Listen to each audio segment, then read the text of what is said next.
For the next few minutes, stop asking God for anything.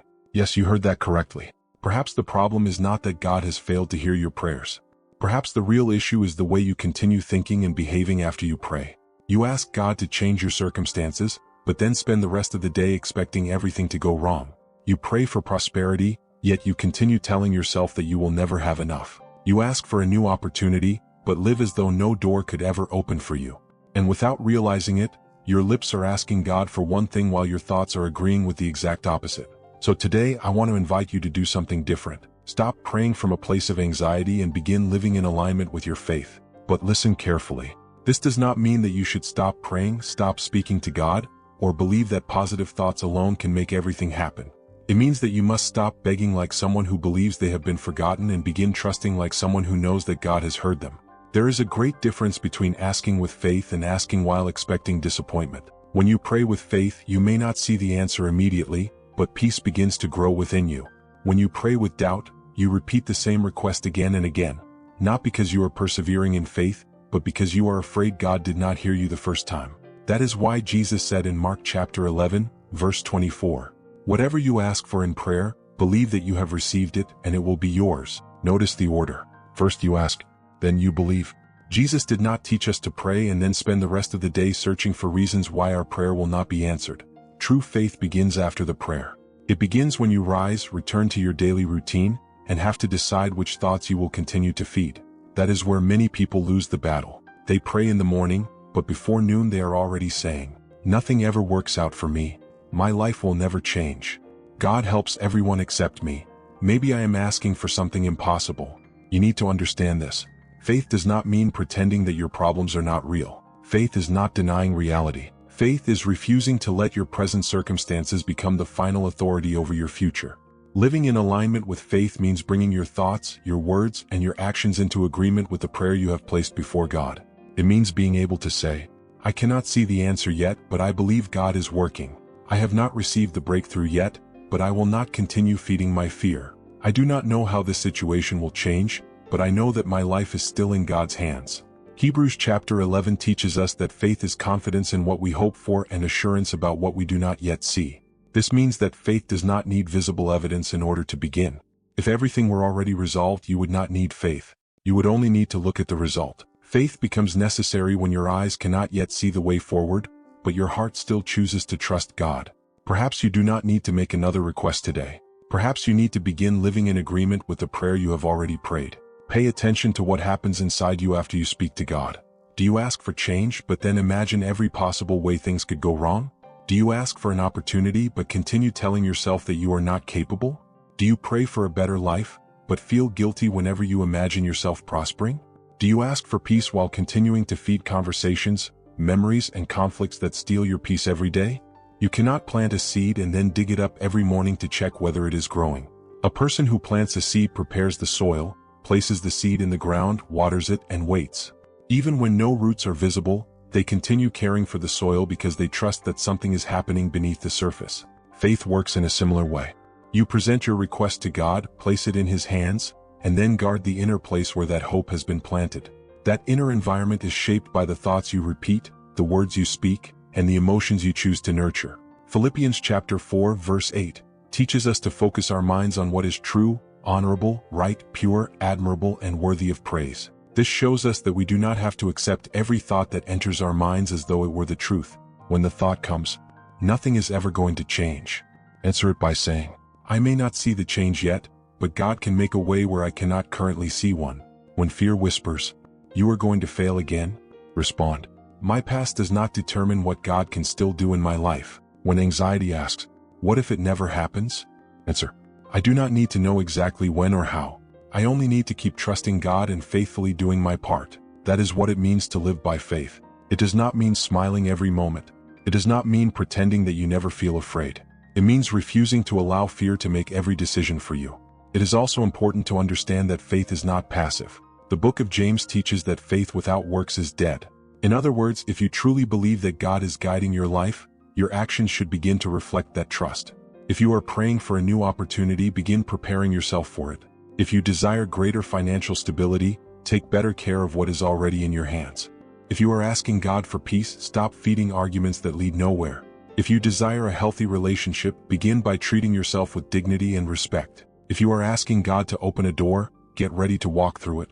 Many people say they believe, but continue living exactly as they did before they prayed. They want their lives to change but refuse to change any of their choices. They hope to harvest something new while continuing to plant the same old seeds. So ask yourself, what would I do today if I truly believed that God was guiding this process? Perhaps you would become more careful about what you allow into your mind. Perhaps you would stop sharing your plans with people who always try to discourage you. Perhaps you would finally let go of an excuse you have carried for too long. Perhaps you would take the first step you have been postponing for months. You do not have to solve everything today, but you do need to begin acting like someone who believes that their story can still change.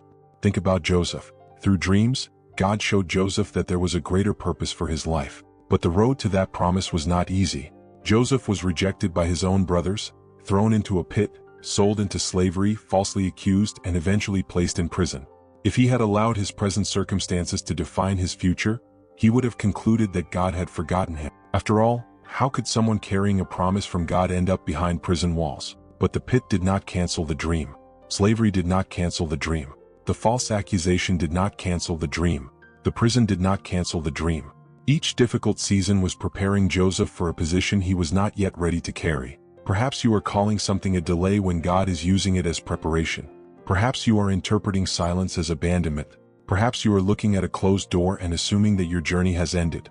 But silence does not always mean that God has moved away from you.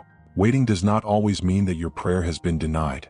And a closed door does not always mean rejection.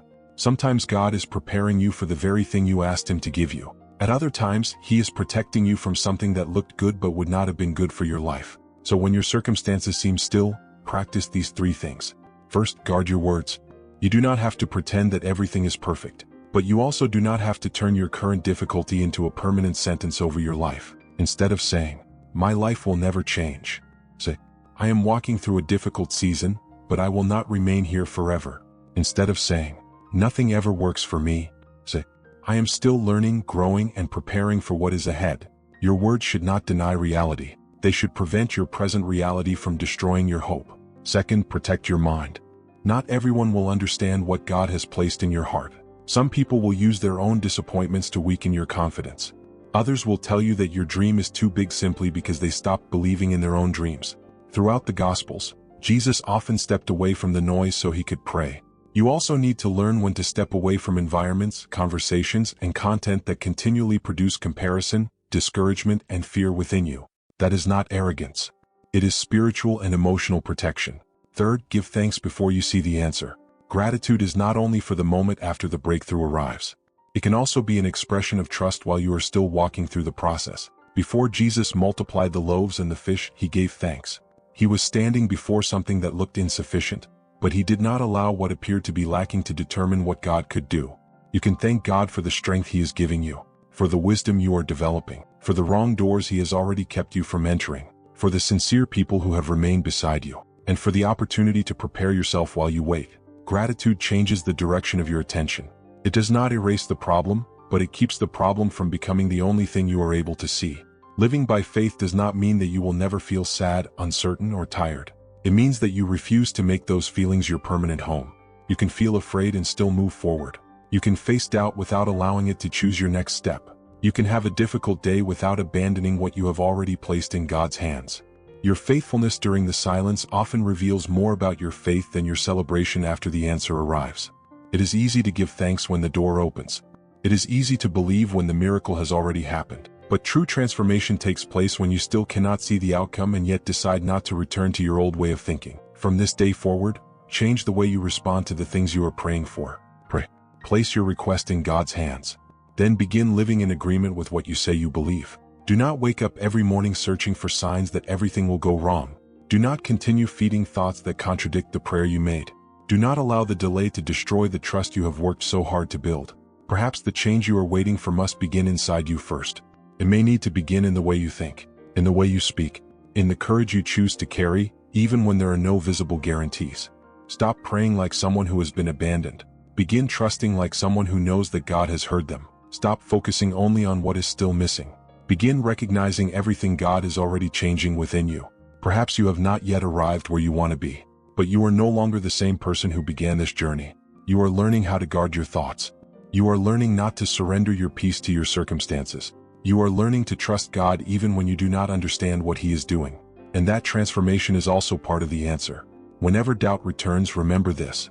You do not need to see everything completed in order to keep believing. You do not need to understand the entire path before taking the next step. You do not need to stop feeling afraid before choosing to act with faith. Faith is not only an emotion. Faith is a daily decision. And today you can decide. I will not continue feeding my fear. I will not give up because the answer is taking longer than I expected. I will not allow what I see today to limit what God can still do in my life. Even when you cannot see movement, God may still be working. Even when the road feels lonely, Jesus is still beside you. Even when the answer has not arrived, the waiting is not necessarily wasted. God may be strengthening your character. He may be teaching you patience. He may be preparing your heart to receive what you asked for without losing your peace. Sometimes we ask God to change our circumstances, but He begins by changing us. We ask Him to remove the pressure, but He teaches us how to become stronger. We ask Him to open the door immediately, but He prepares us to carry the responsibility waiting on the other side. So do not assume that nothing is happening simply because nothing is visible. Roots grow in hidden places. Seeds develop beneath the soil. In the same way, some of the deepest work God is doing in your life may be happening quietly. You may not be able to explain it yet. You may not have evidence to show anyone, but something inside you is becoming stronger. You are learning to respond differently. You are becoming more careful about what you allow into your mind. You are learning that your peace cannot depend entirely on people, circumstances, or immediate results. That growth matters. Do not ignore it simply because the external answer has not arrived yet. There are prayers that change situations, and there are prayers that change the person who is waiting. Sometimes God does both. So continue doing what is right. Continue preparing for what you have asked God to bring into your life. Continue protecting the hope He has placed within you. Your responsibility is not to control every detail. Your responsibility is to remain faithful in the part that belongs to you. Pray with sincerity. Act with wisdom. Wait with trust. And keep your heart open to the possibility that God's answer may arrive differently from what you imagined. Do not confuse a different answer with a lack of love. Do not confuse a longer road with the absence of God. Do not confuse preparation with punishment. God sees what you cannot see. He knows what you are ready for. He knows what would harm you. He knows which doors will lead you closer to your purpose and which ones would take you away from it. So today, release the need to understand everything. Release the pressure of needing to know exactly when the answer will come. Release the fear that God has forgotten you. He has not forgotten you. Jesus sees the burden you carry. He knows the prayers you have whispered when no one else was listening. He knows how many times you have tried to remain strong while feeling exhausted inside. And He also knows that there is still faith within you. Perhaps it feels small today, but even small faith, when placed in a powerful God, can carry you through seasons that once seemed impossible. So take a deep breath. Return your thoughts to God. Place your fear before Him once again, and say, Lord, I may not understand this season, but I choose to trust You. I may not see the answer, but I believe You are still working. I may feel weak, but I know Your strength is greater than my weakness.